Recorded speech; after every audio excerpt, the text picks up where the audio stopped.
cuando inició, sí, pero ahora en estos últimos 15 días los casos han aumentado y ya ahorita, ayer anoche, el Estado ya declaró, entonces volvemos nuevamente a cuarentena.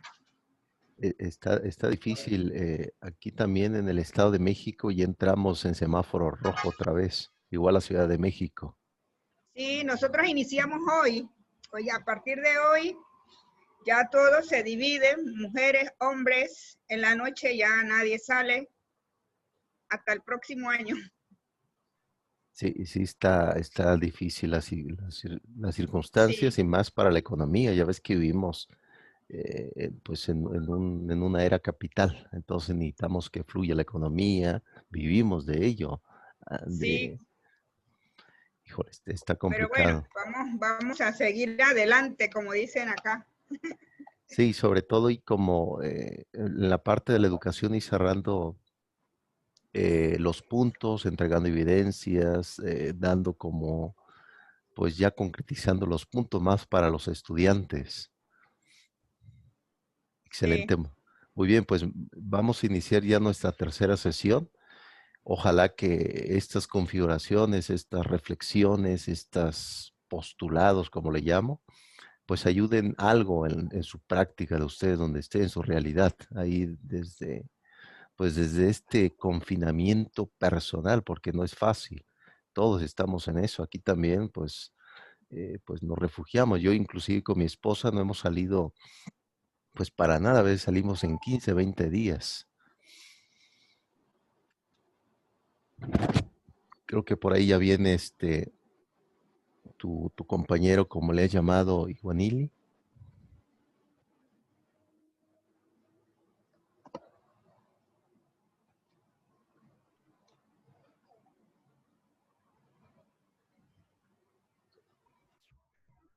Muy bien, excelente. Te doy la cordial bienvenida, Niwar, igual, Iguanili.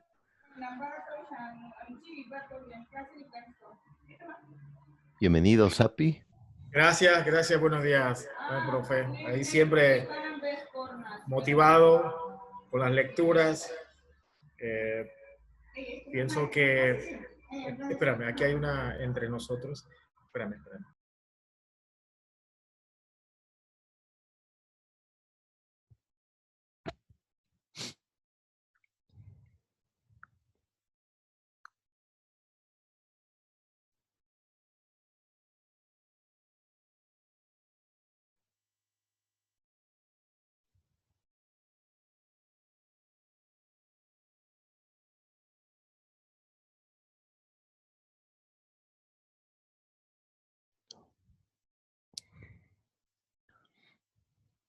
Muy bien.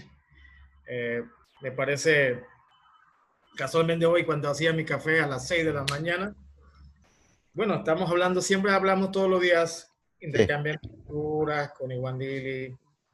Hoy, eso sí no lo había comentado, yo me quedé pensando,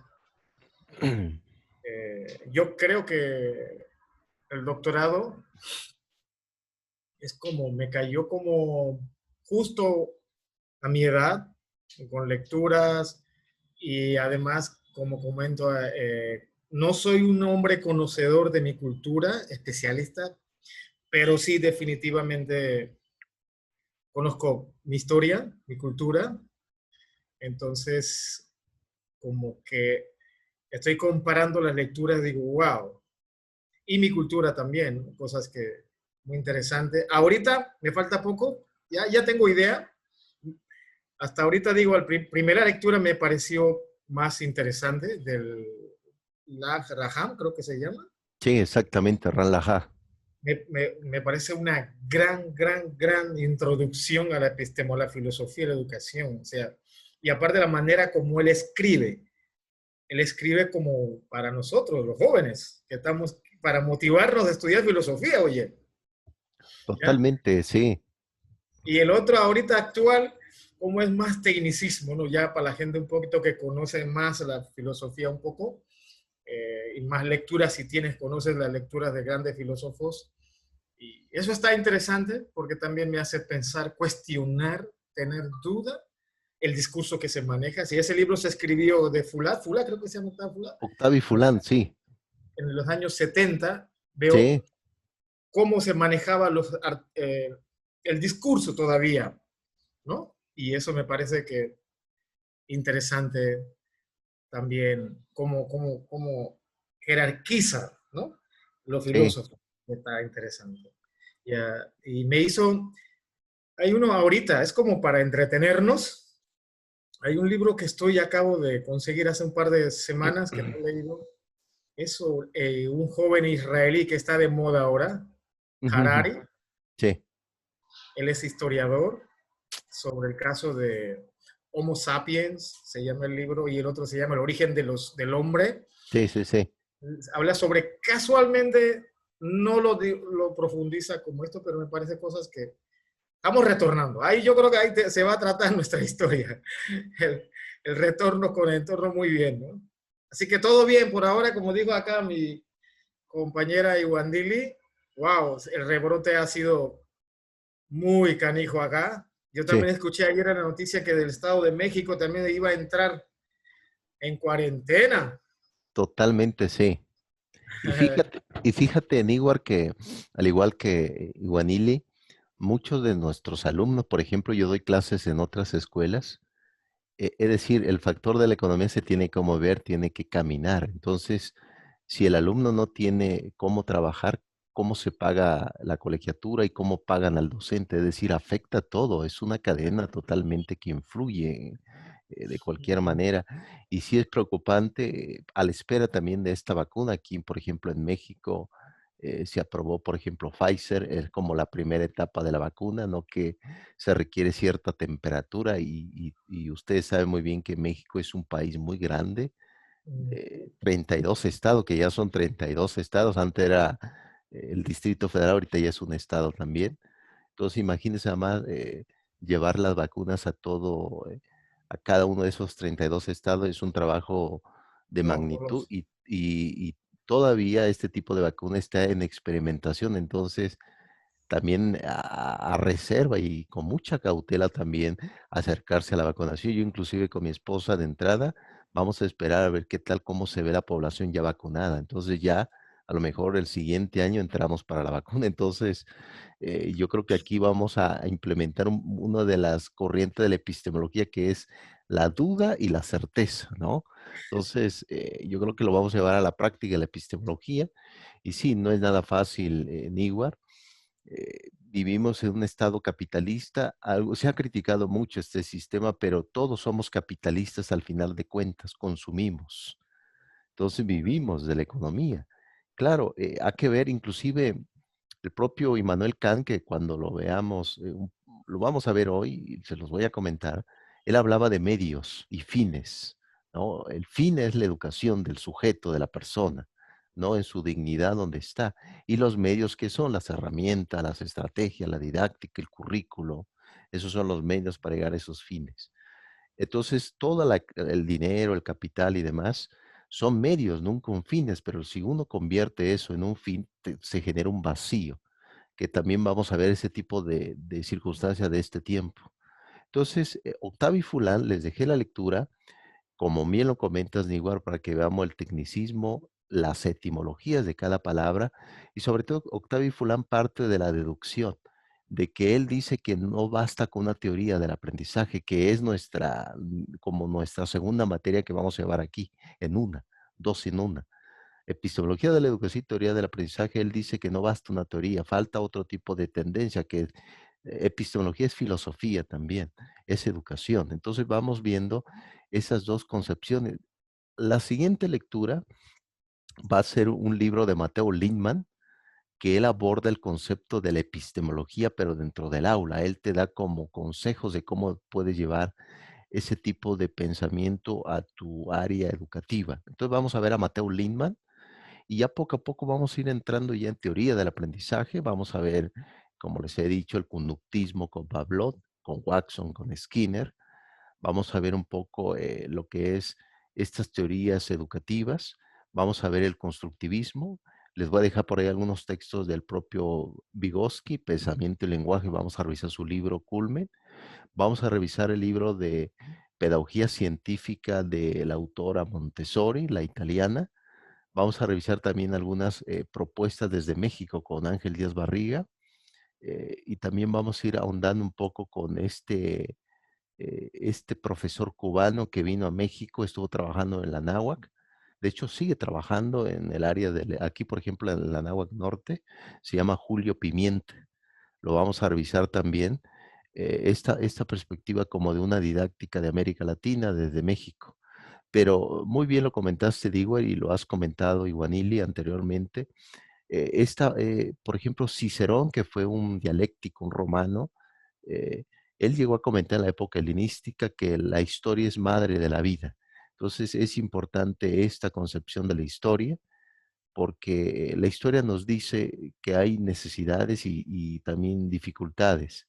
Por ejemplo, esto de la pandemia que vivimos, como les comenté, en el pasado ya se vivió, en la Edad Media con la peste, vimos también con Lucrecio en Rerum Natura, que habla cómo hubo una epidemia en Roma, en la época, por ejemplo, de hecho, Octavio Fulán toca la Torá judía, el Pentateuco, como se llama en griego. Vemos también un vistazo en la Torá judía. Ya en el Nuevo Testamento se habla de los leprosos, que era también una pandemia que se miraba en ese, ahorita pues ya pues no es considerado como pandemia, pero en ese tiempo sí. Los leprosos eran exiliados, eran como apartados de la sociedad. Entonces, estos males que estamos viviendo ahora ya lo hemos vivido. Entonces, no lo veamos como que, el COVID va a cambiar la conciencia. Ayer inclusive estaba platicando con mi esposa de que algunos pensadores, educadores también, por ejemplo, Chul Han, un surcoreano, ha mencionado que el COVID a lo mejor tumba el capitalismo, pero no lo creo.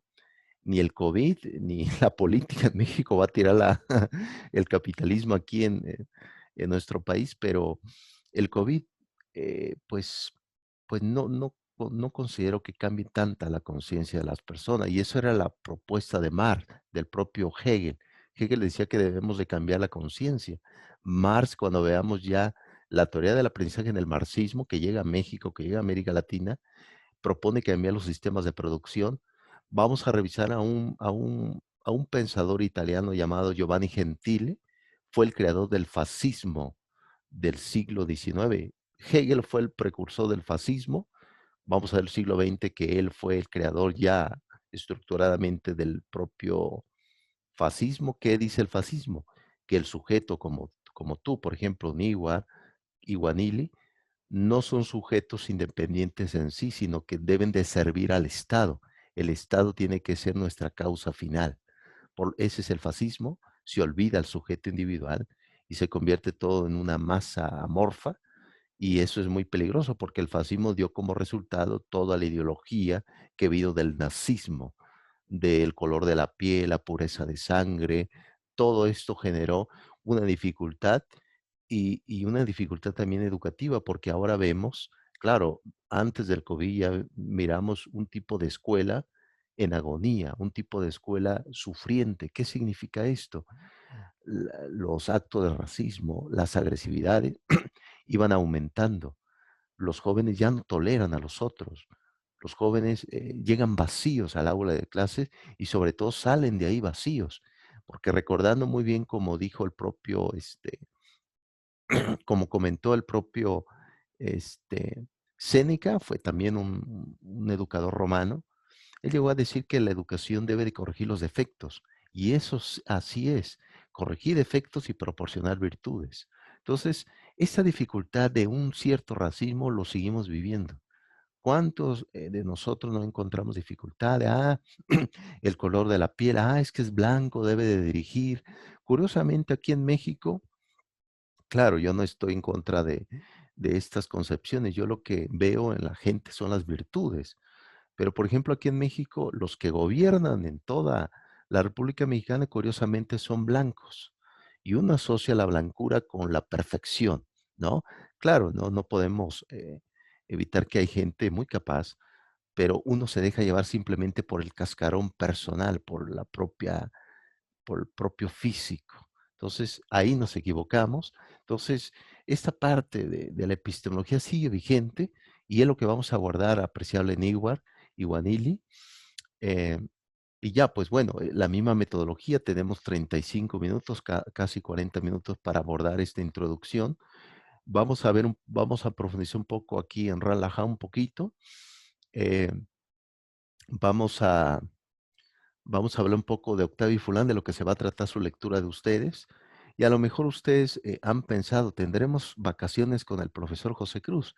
La respuesta es correcta. Sí vamos a tener unas vacaciones para que también nos oriemos, como se dice aquí en México, orear, sacar la ropa al sol para que nos sequemos un poco, porque estamos en plena batalla entre, entre la convivencia de la casa con nuestros seres queridos, que no es fácil porque el aula se fue a la casa, está en la casa. Hacemos didáctica desde la cocina, desde la mesa de la comida, desde ahí hacemos didácticas. La convivencia no es fácil. De hecho, aquí donde vivo con mi esposa, hemos escuchado gritos de algunos vecinos, es decir, la violencia ha aumentado también desde el hogar, hay violencia familiar. Esto ha ocasionado el aislamiento. No somos seres aislados, somos seres del encuentro, que decía Levinas. Por ahí comenta Octavio Fulana a este filósofo que vivió el Holocausto. Él habla del encuentro.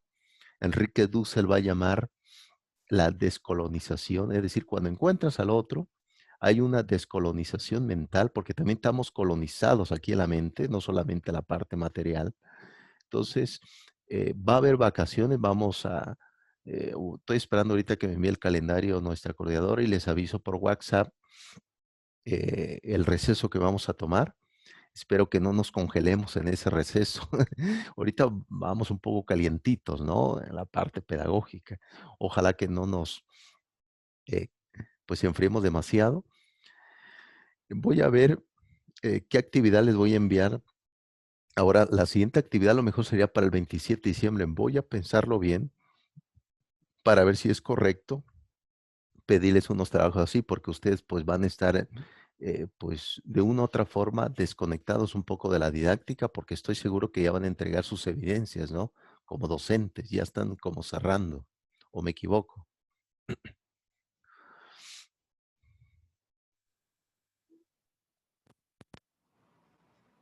Y estamos entregando, bueno, yo como estoy dirigiendo la escuela de danza, me tengo bastante trabajo aún hasta el Sí, 29.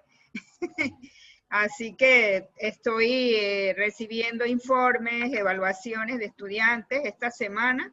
sí. Ayer nosotros cerramos como cuerpo de docentes, pero aún falta entrega de evaluaciones de los estudiantes, mi autoevaluación. Entonces, pero sí, vamos a estar, como vamos a estar en casa, aquí mi compañera y yo hacemos la lectura los dos. Y así nos distraemos para no pensar, para no tener estrés, mejor hacemos lecturas. Exacto, muy interesante y sobre todo esta parte de la resiliencia, ¿no? Como se le llama, de también adaptarse aún en las dificultades y tener como estrategia, porque el docente, pues ustedes saben, somos humanos, tenemos también pues a deprimirnos, a entrar en un proceso como regresar a esa caverna que decían Ralajá, pero esa caverna también de ciertas angustias. Y nosotros de una u otra forma también somos ejemplos a los estudiantes, porque si los alumnos ven desmejorados, tristes, también contagiamos eso. Entonces ahora el optimismo eh, es de vital importancia. Un optimismo también realista, porque tampoco no podemos caer en ese optimismo imaginativo de decir, no pasa nada, todo está bien, espérame, sí pasa algo, pero he decidido estar con alegría. Sí, en efecto, Iguanili, yo considero que en estas entregas de estas carpetas de evidencias, pues va a haber alumnos que a lo mejor te piden, por favor, ayúdeme, profesora, páseme con 8, páseme con 9, estuve un problema en la casa, igual un sinfín de cosas. Yo ahorita igual estoy cerrando en otras universidades, igual ya cerré con otros alumnos en filosofía y demás, y igual uno pues ve, y fíjense, curiosamente, Kant, que fue un prusiano, él fue filósofo y educador también, hoy lo vamos a ver. Él decía que eh, Pues como no somos dueños de las consecuencias, por lo tanto, él decía Kant que la verdad está por encima de todo. Entonces, si por ejemplo un alumno te dice, profesor, es que me enfermé, ayúdeme. Lo que se preguntaría Kant como educador es que no te vas a preguntar si realmente es verdad lo que el alumno te está diciendo, sino Kant, ¿qué diría? Ayúdale, ¿no? Sin preguntarte si realmente es verdad lo que te dice, haz el acto de bondad.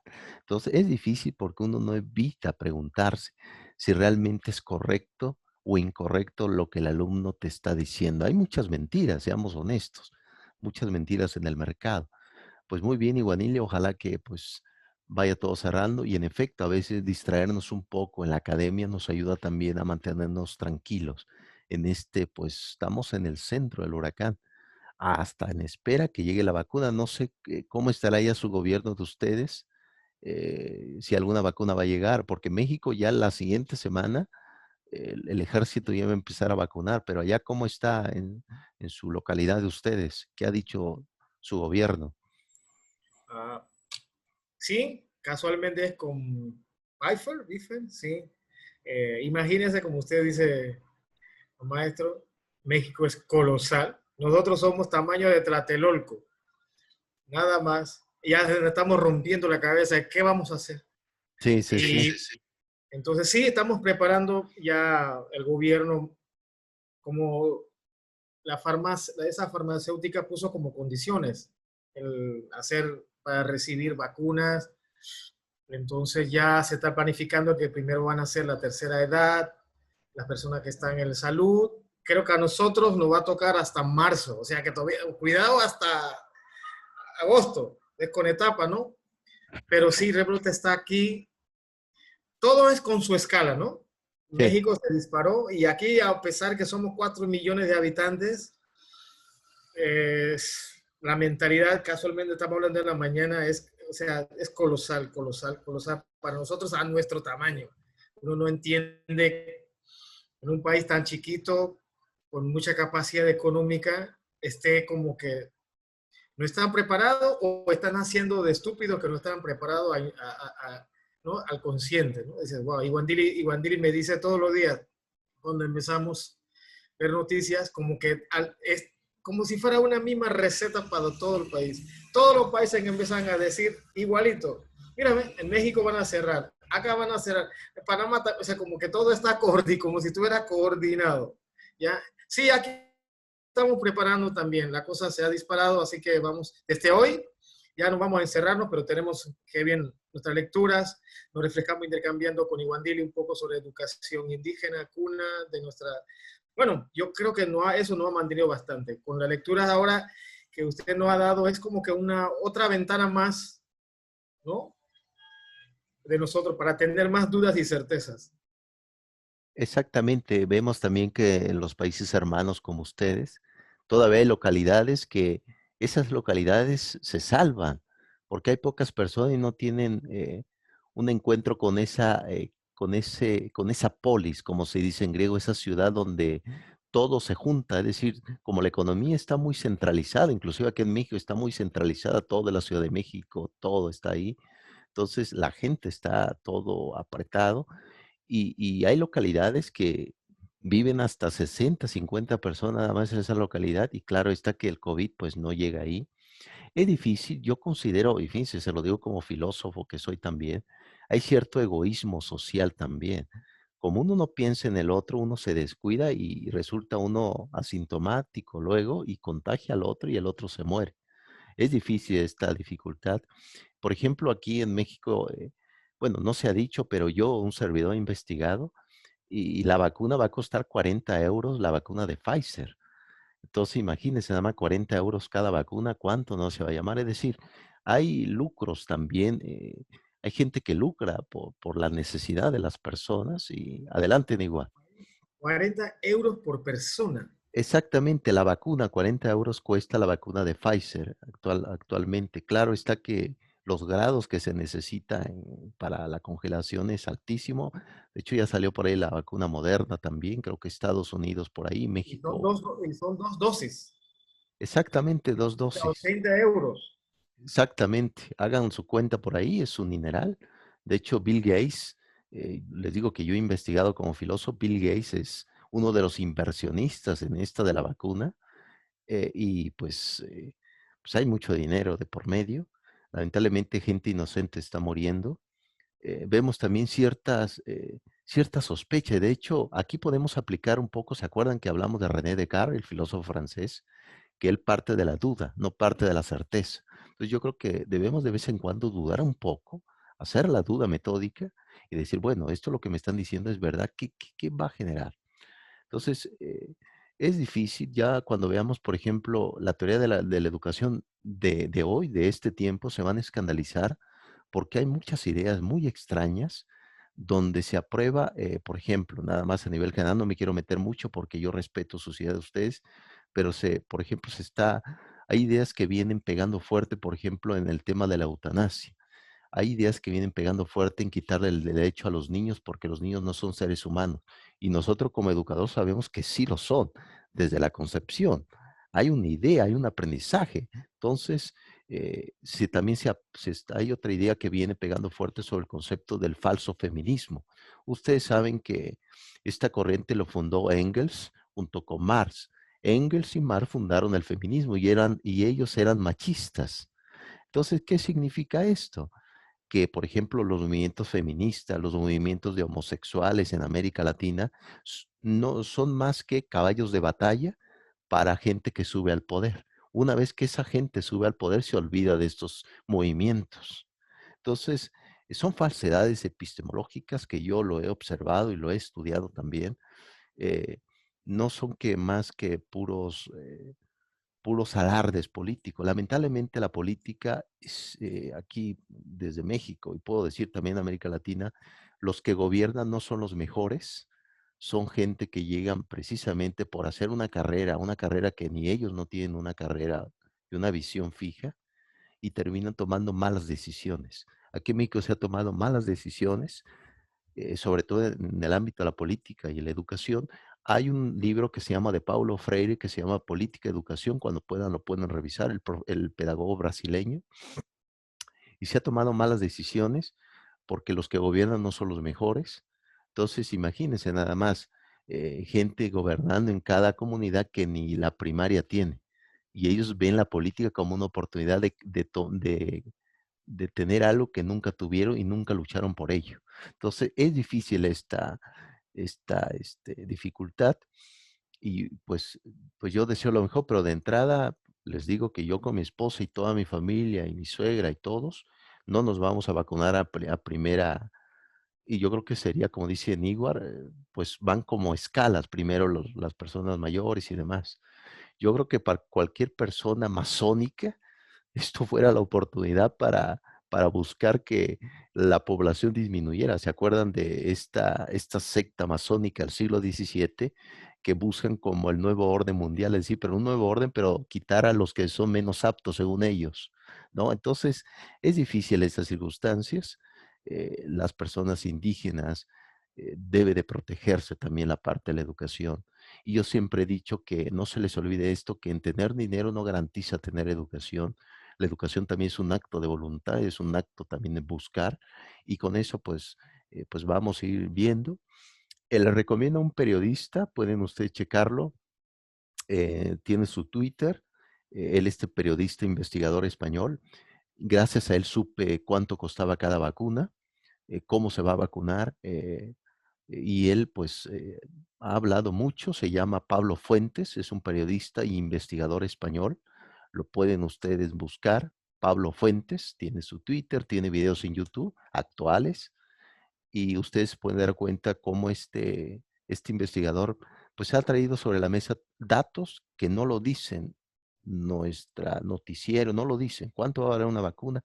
¿Por qué se vacunará primero a estas personas? ¿Y cómo se le va a hacer para mantener la vacuna en temperatura estable? ¿Qué se va a ganar? Todo esto es impresionante.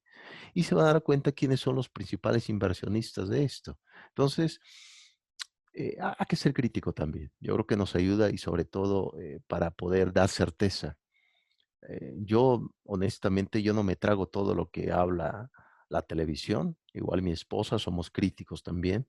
Hay un libro del propio George Orwell, que se llama 1984, creo que por ahí ya lo han leído, por ejemplo, te lo he comentado, se les he comentado la clase pasada, y también el de propio Aldous Huxley, que tiene La rebelión de la granja. Aldous Huxley tiene Un mundo feliz, ¿no? Donde curiosamente te dan una soma que en el mundo hinduista la soma era como tipo una droga que entrabas a la felicidad y todo eso. Pues esa soma es eso. La soma son los medios de comunicación, algunos. La soma es esos discursos repetitivos que lo comentas bien igual, que al parecer parece que tuvieran todos coordinado la misma política en México y en otros países de América Latina, ¿no? El mismo discurso, todo va a estar bien, no se preocupen, espérame, pues no está tan bien como lo dice en el discurso. Ojalá que puedan leer El mundo feliz del propio Aldo Huxley, que parece que es lo que estamos viviendo actualmente. Pues muy bien, vamos a seguir con nuestras configuraciones. Eh, Vamos ahorita, estamos todavía en la primera etapa, en la primera línea, en el primer, pues la primera base, como se dice en el lenguaje beisbolista, que por cierto aquí en México, déjenme platicarles que el presidente Obrador, una parte como de la cuarta transformación que habló, ha dicho que la educación debe ser para todos. Se ha modificado el artículo 3, por ejemplo, aquí en la Constitución de México, donde se habla que la educación iba a ser gratuita y laica, pero a nivel básico, hasta secundario.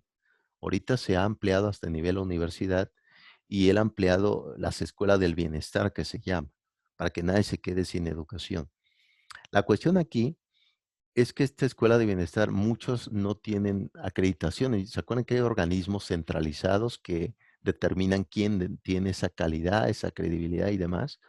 Y estas escuelas del bienestar, eh, pues no tienen pues ese certificado. También yo eché un vistazo por ahí, un, pues se podría decir un software, una página de la UNAM, les recomiendo ampliamente, se llama Perfiles Educativos. Ahí pueden encontrar revistas, libros de investigación educativa de toda América Latina, desde la UNAM, desde Brasil, Chile, etcétera, etcétera. Se llama Perfiles Educativos, un servidor está escrito ahí. Ahí están todos los libros de forma gratuita publicados actualmente y desde el siglo XX en Perfiles Educativos. Entonces, ahí en Perfiles Educativos yo rastreé, por ejemplo, uno piensa, bueno, si van a abrir una escuela, universidades gratuitas, públicas, ¿qué carreras van a ofertar? Y curioso, hay una carrera que se llama béisbol. Entonces uno analiza y dice, bueno, una carrera de béisbol para este mundo tan pragmático, tan positivista, que requerimos carreras que nos lleven a ciertas ciencias sociales, béisbol, ¿para qué demonios? Es lo que están ofertando. Sobre todo están ofertando en el sur, en Yucatán, en Oaxaca. Entonces dices tú, bueno, ¿esto para qué me va a ayudar? ¿Qué sentido va a tener? Entonces, también la parte curricular tiene que ser clara, porque a veces la propia escuela oferta carreras que la sociedad no necesita. Por ejemplo, aquí una de las carreras que desapareció fue la licenciatura en petroquímico, pues el petróleo se está terminando, entonces necesitamos otras energías sustentables. Esto es la dificultad que estamos a veces viviendo y a veces sí la escuela se queda como ajena al sentido social. La escuela también tiene que tener una cercanía con lo social, pero tampoco la sociedad tiene que tomar la rienda de la escuela. La escuela tiene que ser autónoma siempre. Vemos empresarios que toman las riendas de la escuela y te dice, quiero estas carreras, espérame, sí, pero también la escuela tiene su autonomía. Eso no debemos de olvidarlo tampoco. Muy bien, ya casi se nos termina la primera etapa. Vamos a ir concretizando algunos puntos.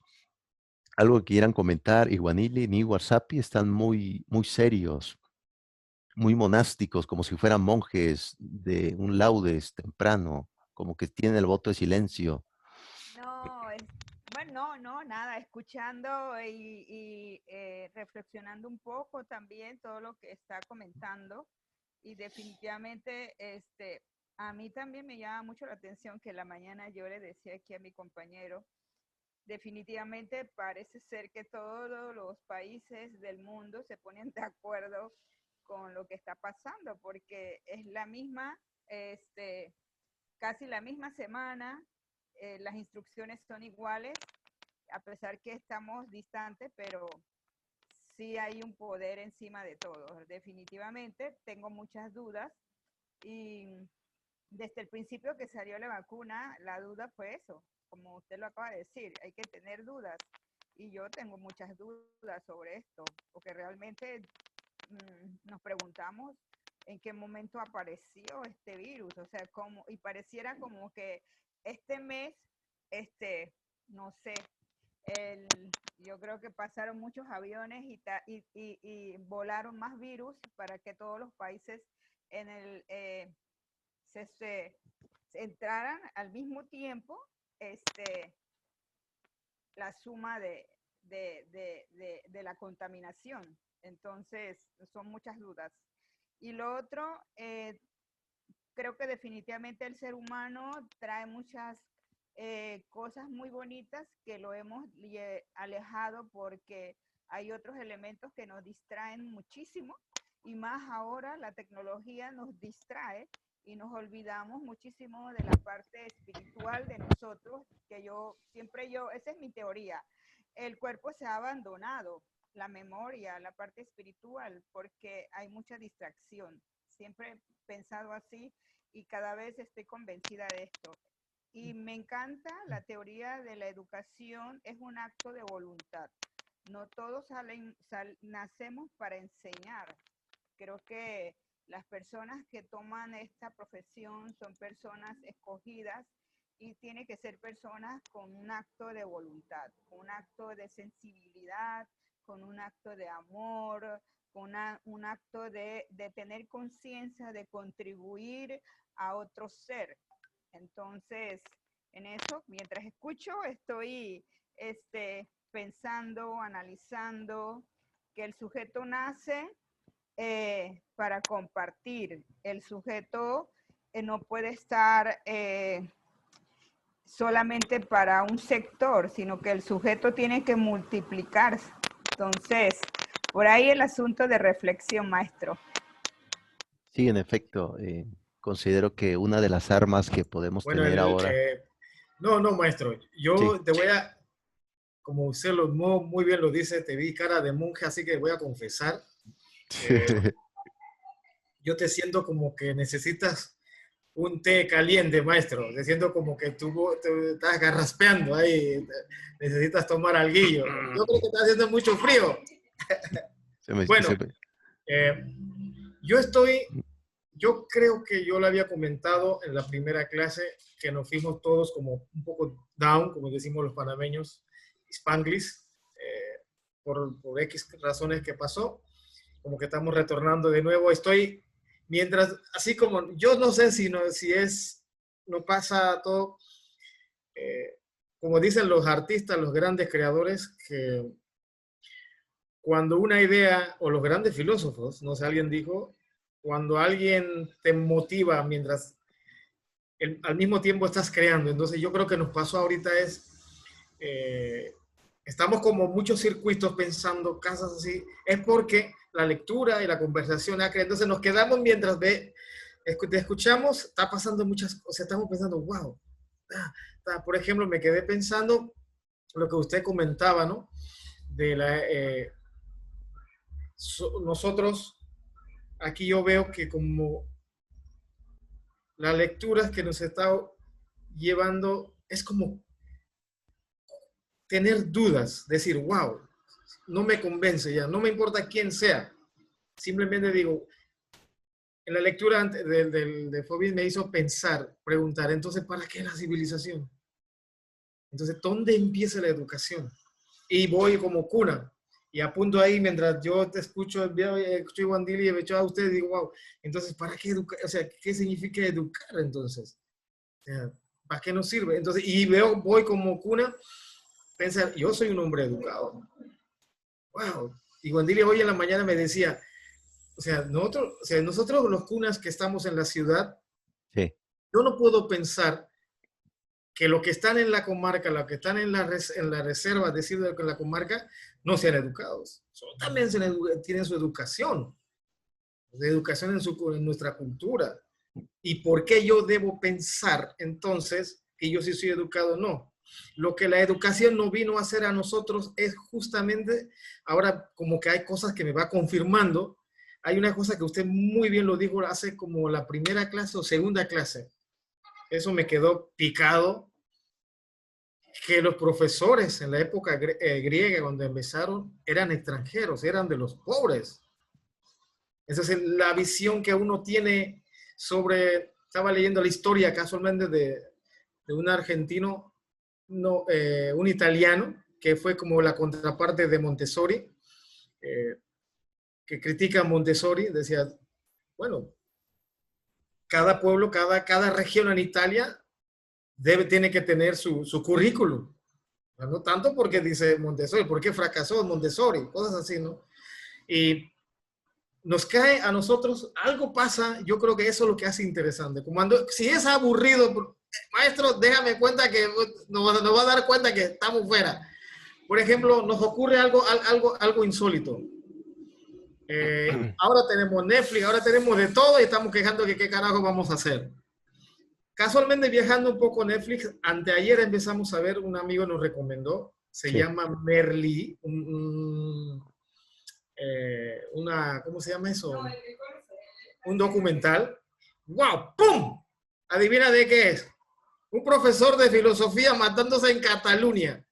Yo dije, Iván, mira, palabras que usted nos dijo, arquet, paetía, no sé qué, pero dando a la secundaria. Se trata sobre un filósofo que anda loco ahí, pero está algunos términos que ya hemos tocado ahí. ¡Pluf! ¡Wow! Y entonces, hablando un poquito de todos nosotros, así que conseguí hace como 2 semanas un libro que se llama Elogio del Olvido. Es un tal David Riff, es muy famoso, pero es más famoso por su mamá, que es el hijo de Susan Sontag, gran crítica del arte norteamericana. Entonces, como estamos en cuestiones de dudas, maestro, para terminar mi intervención, es decir, la cultura cuna, nosotros estamos para preservar, para resguardar nuestras memorias. Entonces, el hombre dice que el pasado hay que olvidar, este hombre, yo le digo, no, puedes olvidar el tuyo, pero en la cultura cuna indígena, nosotros, para nuestro pasado es vivo, nuestro presente es dinámico, nuestro futuro es tenaz, justamente por estar vivos. O sea, no podemos olvidar porque es como que cambiar para qué, si al fin y al cabo retornando siempre. ¿Qué estamos planteando ahorita en la educación?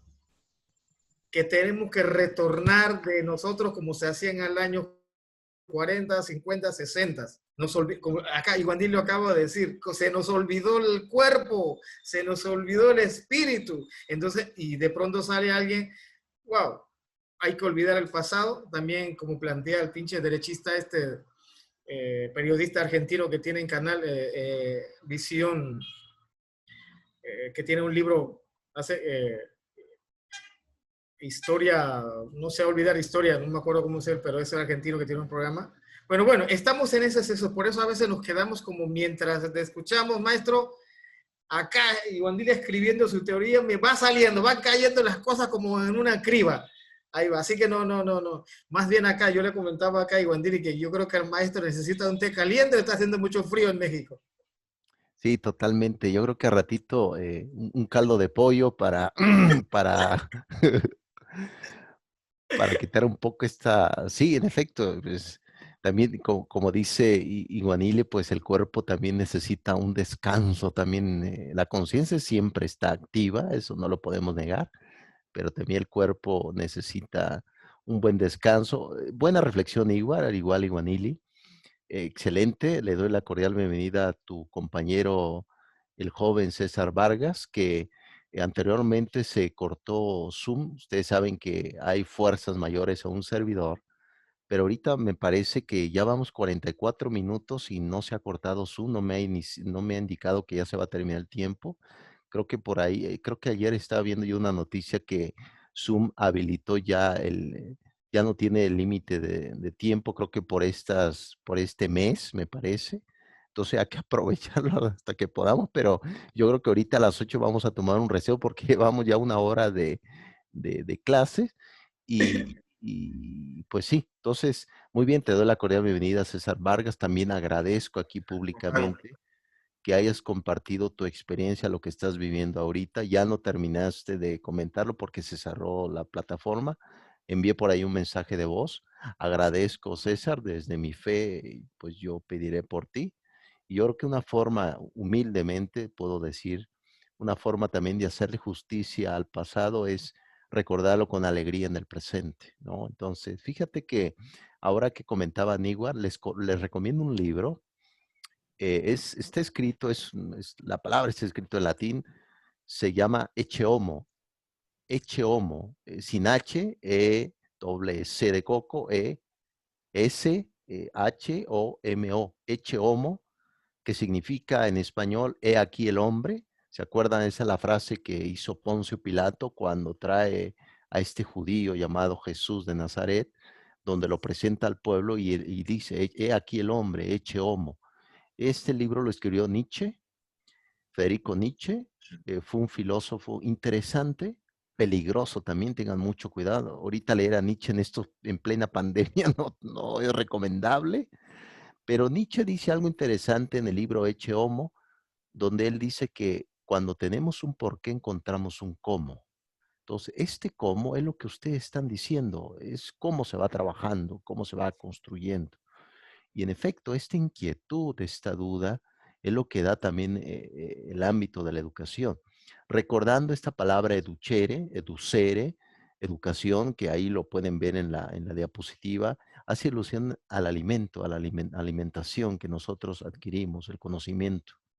Entonces, cuando ya toquemos ya teorías del aprendizaje, nos vamos a remontar hasta el siglo XXI. ¿Qué se está proponiendo ahora? Se está proponiendo un aprendizaje colaborativo, no una educación colaborativa.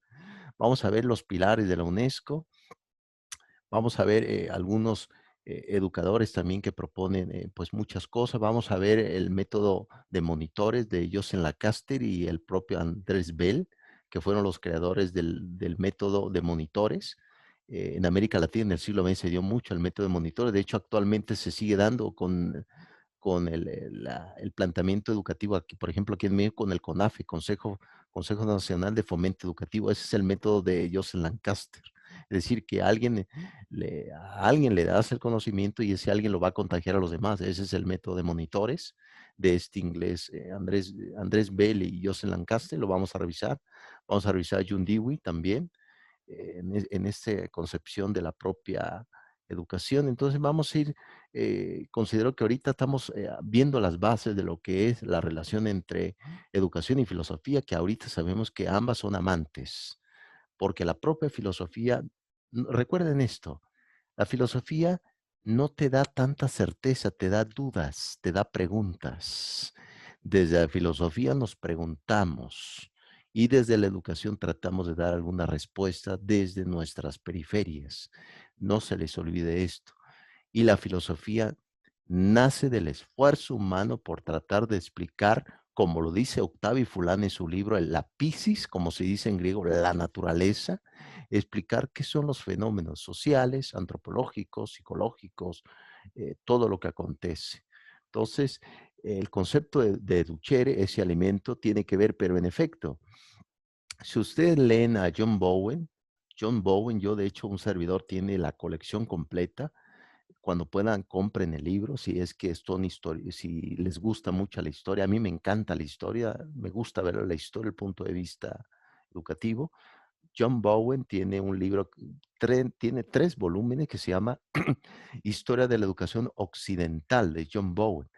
Para mí es el mejor libro que se ha escrito hasta ahora de historia de la educación y él parte desde el año 3500, 4000 antes de Cristo, ustedes saben, con la cultura de Ur, que actualmente ahorita es Irak, Mesopotamia, los caldeos, con Egipto. Egipto narra cómo es la casa de la vida, la educación.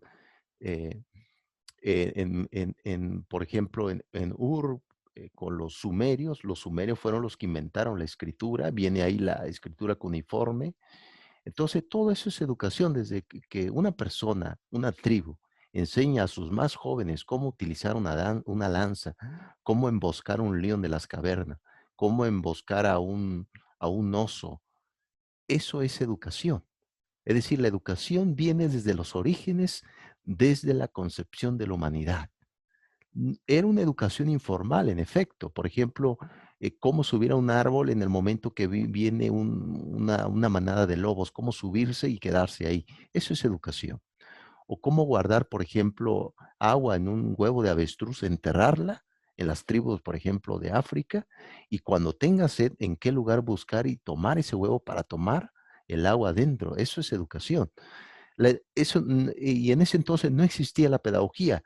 La pedagogía surgió con las instituciones, surgió con la técnica. La pedagogía es esa instrumentación curricular que ayuda a organizar los propósitos de la educación. Por lo tanto, si alguien pregunta cuál es la diferencia en la epistemología entre educación y pedagogía, es que la educación viene desde la historia del hombre y la pedagogía viene desde Grecia. Desde ahí viene el concepto que eran los esclavos que educaban, que llevaban a la gimnasia. Eso era precisamente esta diferencia entre educación y lo que es pedagogía. Muy bien, voy a seguir, jóvenes, porque el tiempo apremia. Voy a poner ya la lectura de Mateo Lindman, lo voy a poner en la plataforma en breve para que vayamos sonando un poco más de epistemología y educación, también la filosofía, pero pronto ya va a venir los textos de Rousseau. Les voy a poner ya el Emilio, les voy a poner un poco al propio, lo que es el fundador del Kindergarten, el propio Federico Froebel, que fue el fundador del Kindergarten en Alemania, que eso da como origen los Kinder, que se le llama jardín, porque Federico Froebel, este educador alemán, asociaba a los niños con un jardín, con un cultivo de plantas, pero ese término ya está obsoleto ahorita. Los niños no son una planta, son seres humanos. Entonces ya no es correcto decir jardín de infantes, ya no es correcto, pero lo vamos a ver en teoría del aprendizaje. Así que les pido, por favor, una paciencia versión santo. Les pido porque tengan esta paciencia como si fueran santos de un monasterio. Entonces, y más adelante lo vamos a retomar. Entonces, hay mucha aventura en este conocimiento. Yo considero que en esta materia no nos vamos a aburrir. Ojalá que así sea, ojalá. Pero yo creo que hay mucho. Nigua lo dijo, ahorita hay series. Yo, por ejemplo, yo que soy filósofo, pues no siempre estoy leyendo, sí leo, tengo mis libros de filosofía, tengo a Copleston, a Bagnano, a Real de Anticeris, tengo mis libros de filosofía base, pero pues, de vez en cuando me acuesto en el sofá con mi esposa, veo una buena película, una buena serie. ¿Por qué no? ¿Por qué no? ¿No? Tampoco no hay que ser tan formales en la vida, ¿no? También hay que vivir, hay que apartarse. Entonces, es bueno, y más esta serie que comentas tú de Merlí, este filósofo catalán. Entonces, y ahí se darán cuenta, porque Hernán Lavalle lo dice, la filosofía no surgió de la escuela, surgió de la calle, de la periferia, y es donde también debe de ir la educación, ¿no? Imagínate dando clases en un parque, hablando por ejemplo, del propio Freire, hablando de Ferreire, imagínense nada más, es tan impresionante, pero muy bien. Entonces, vi por ahí sus trabajos, Niguar, agradezco tu reflexión. eh, Como se dice en latín, speculum significa espejo. Apareces como en la oscuridad. Yo dije, ¿qué pasa? ¿Dónde está Niguar? No lo veo, nada más miraba alguna silueta. Yo dije, ¿dónde está Niguar? Y poco a poco fuiste apareciendo, ¿no? Como hace la inteligencia, nuestra mente, nuestra vida. Fuiste apareciendo y me gustó tus reflexiones.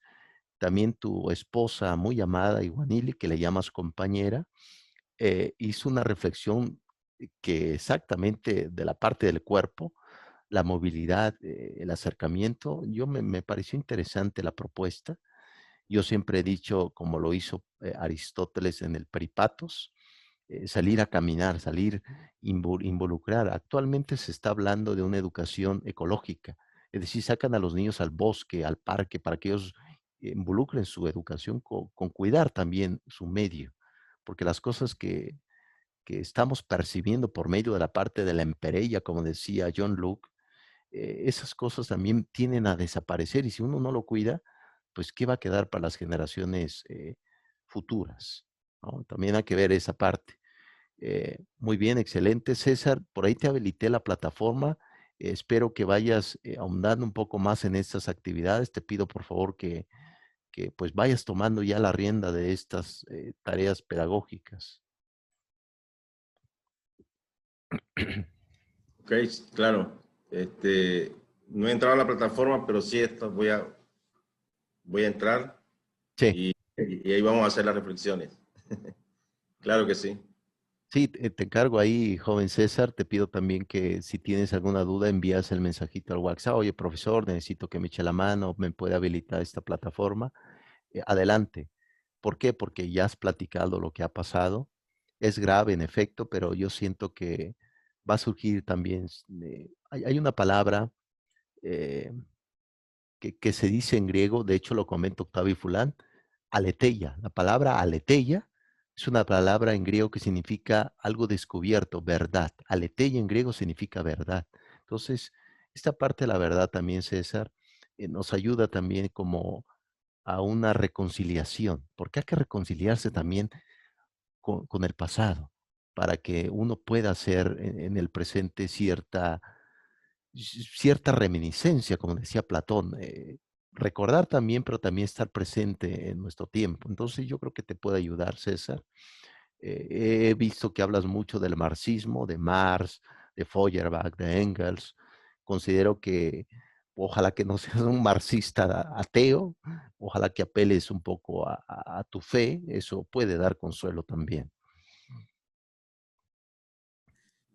Sí, claro. No, prácticamente tengo mis creencias Claro, religiosas y o sea, soy muy apegado a, eh, me crecí en una familia católica, estuve trabajando mucho con la iglesia,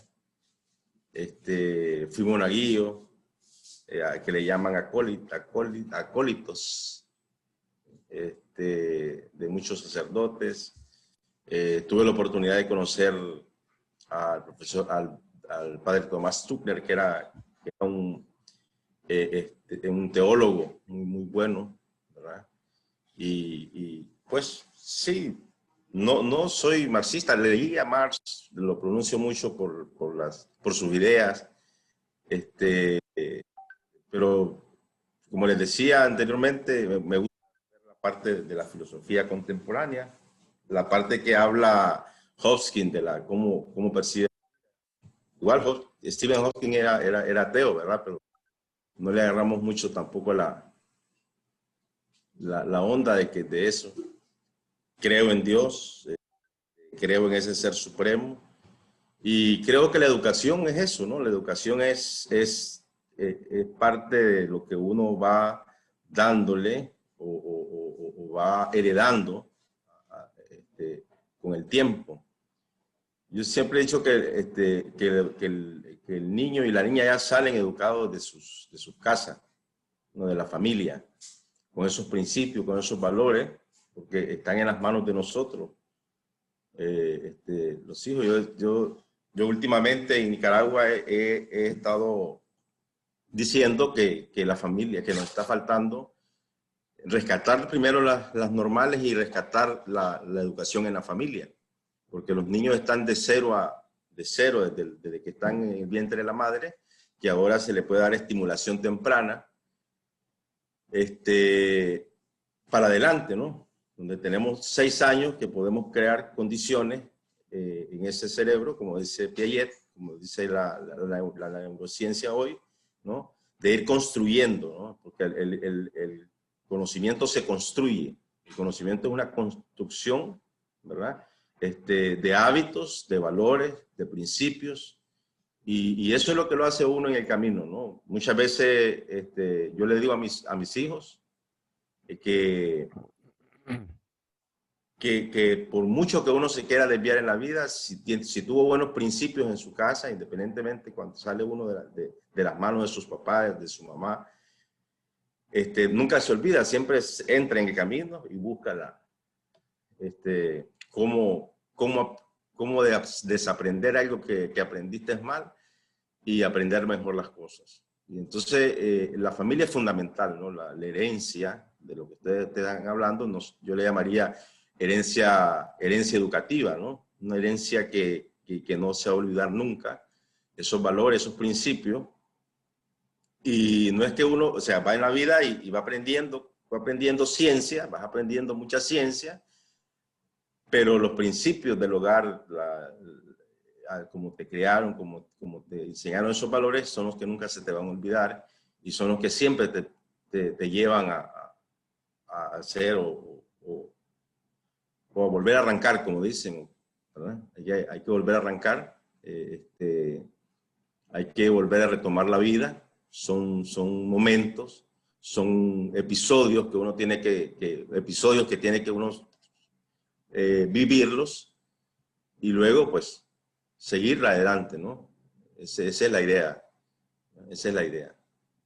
Interesante, joven César. En efecto, vemos la primera socialización, que es la familia, y ya, pues el alumno, fíjense que el conductismo, cuando surgió en Rusia, de hecho fue utilizada mucho con los animales, perros de ataque que le ponían bombas y asociaban el perro con el ruido del tanque con comida, entonces iban y explotaban a los pobres animales. Pavlov, que fue el iniciador del conductismo, yo lo he leído como del punto de vista como educador y filósofo. Este conductismo toma las ideas del propio Aristóteles, que Aristóteles hablaba que el sujeto, cuando va al ámbito educativo, va en blanco. A eso se le llama tabula rasa, mente en blanco. Entonces, lo que es el propio conductismo del siglo XX es que el sujeto no trae un conocimiento tras de sí, por lo tanto, no se le debe valorar. Pero sabemos que el propio alumno termina participando en clase aún no sabiendo de esa materia. Por lo tanto, es importante cambiar nuestra perspectiva y decir, bueno, el propio alumno no es tabula rasa, trae un conocimiento a priori, como se conoce en griego, y de hecho, todos traemos un conocimiento a priori, un saber popular, un saber de familia, y eso no debe de ser desechado en el ámbito escolar, se tiene que traer al concepto. Entonces el conductismo, uno de los errores de ese conductismo es que ve al sujeto como incapaz de participar, como incapaz de transformar aún en la primera clase como una participación activa, y el sujeto se convierte en una conciencia pasiva y se va construyendo, se va amoldando, es decir, estímulo y respuesta, como es el concepto del propio conductismo. Y no es correcto, en efecto, eh, porque hay muchos saberes. Fíjense que acaban de sacar un libro que espero no se vayan a molestar, que se lo recomienda por esta vía antes de irnos a un receso. Este libro se me está yendo ya, una disculpa, déjeme tomarle aquí traigo ya mi caldito de pollo para, se me está. Ya. Hoy es sábado, maestro. Fíjense que si yo fuera judío les diría, hoy es Shabbat, ¿no? Entonces no hubiera clase, no hubiera nada, pero como no soy judío, pero sí, fíjense que hay un texto, espero no se vayan a molestar a ustedes. A mí como filósofo lo vi muy interesante porque lo que estamos viviendo se llama tutti fratelli. Es una palabra en italiano, tutti fratelli, se llama Hermanos Todos. Es un libro de este teólogo Francisco, fantástico libro, fíjense. Ese es un libro que no está dirigido a los creyentes, sino a los que no son creyentes. Interesante libro, habla de la sociedad del descarte, habla sobre una sociedad que busca vivir sin límites y sabemos que tenemos límite. Esa es como una de las verdades de la epistemología. Somos seres finitos. Eso no hay que olvidarlo. Entonces, tutti fratelli, hermanos todos, ojalá que puedan ahondar en este libro fantástico. Y por cierto, hoy les voy a enviar 2 libros fantásticos. Sí, Disculpe, ¿puedes repetir el nombre del claro. italiano? Sí, tutti fratelli, tutti fratelli, tutti fratelli. Hermanos todos, de este teólogo Francisco. Y hoy les voy a les voy a enviar por WhatsApp, si me lo permiten, 2 libros fantásticos sobre la epistemología, el quehacer de hoy en el COVID. Lo acabo de publicar un investigador de la UNAM, un libro fantástico, ya lo descargué, de hecho, tengo una mala maña de buscar libros actuales, a mí me encanta ir rascando como armadillo. Les voy a compartir ese libro y les voy a compartir otro libro de educación y pandemia, publicado hace 2 meses también aquí en México, para que vean cuáles son como las vertientes, las tendencias y demás. Pues muy bien, apreciables profesores, estudiantes del doctorado, ¿qué les parece si tomamos un pequeño receso? Nos podemos ir hasta las 9, pero YouTube me parece que más de 1 hora no me va a poder dejar subir el video, y como vivimos en un mundo de evidencia, tengo que enviar mis evidencias si realmente di clases o no. Entonces, ¿qué les parece si tomamos un pequeño recesito, jóvenes? Unos 5 minutos. Ahorita les envío la liga y cerramos ya nuestra sesión. Acuérdense que ya no tenemos límite de tiempo por este mes, ya el siguiente volveremos a las andadas con los 35 minutos y demás. Muy bien, ahorita nos vemos, jóvenes.